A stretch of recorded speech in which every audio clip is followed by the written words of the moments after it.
C'est de crise alimentaire révélateur dans nos vies quotidiennes. De l'inquiétude qui a saisi et les mois à venir seront difficiles. Faire une déclaration solennelle dans ces temps troublés, sur le tarmac de l'aéroport, j'imagine, d'Orly. Ouais. Dans ces temps troublés, c'est là qu'il y a, en règle générale, le départ des avions présidentiels. Vous aurez à faire pour quelques jours avant le second tour, demander, pardon de l'expression qui est devenue un cliché, aux Français de faire le bon choix, comme le dit Valéry Giscard d'Estaing, c'est-à-dire de donner à ce président qui s'exprime une majorité forte pour pouvoir appliquer la politique qui a été mise en place, faire la France. Rien ne serait pire que l'immobilisme, les blocages et les postures. Donc là, on comprend exactement qu'il s'adresse à ceux qui seraient tentés et qui vont sans doute le faire, de voter NUP. On le voit, il de y a 2030, quand même, pour moi, investir pour transformer nos services publics. Un petit signe de fébrilité. Alors, d'abord, pour bien comprendre, cette prise de parole, enfin ce discours, en fait, c'est un discours. Il y avait un. Bien sûr. Le l'aide de camp est venu déposer le discours sur le pupitre, donc il y avait un discours. C'est un discours.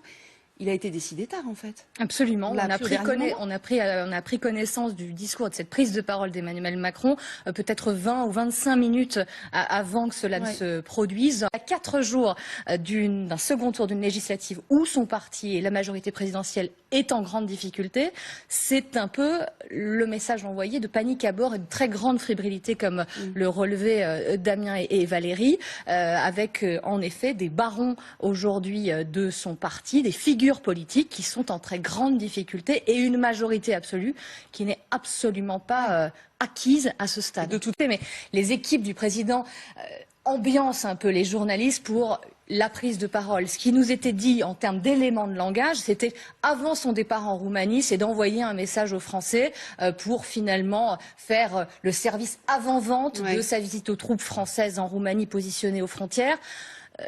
Quand on a écouté ça, ça nous est tous un peu tombé des mains. On ne s'attendait pas du tout à ce type de message politique, très politique. On aurait pu, à la limite, s'imaginer qu'ils disent bon bah je pars, je ne suis pas là, mais je suis là. Enfin, c'est ce côté un peu voilà, je me mets un peu en surélévation.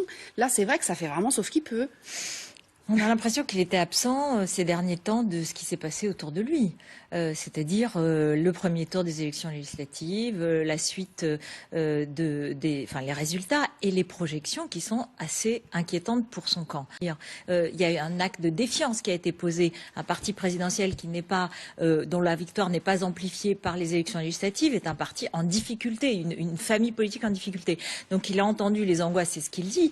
Par ailleurs, pour moi, c'est très clair qu'il y a une très grande improvisation dans cette prise de parole et sur le fond, comme s'il réalisait seulement aujourd'hui que, effectivement, ces lieutenants, les principaux piliers de son quinquennat sont en danger la semaine prochaine, qu'on peut avoir la semaine prochaine beaucoup de personnalités, des macronistes qui ne seront pas réélus, et donc une remise à plat totale que souvent on voit après une élection présidentielle, mais qui n'a pas été le cas après cette présidentielle, parce que, on l'a dit plusieurs fois, c'était un scrutin faussé en quelque sorte. Oui.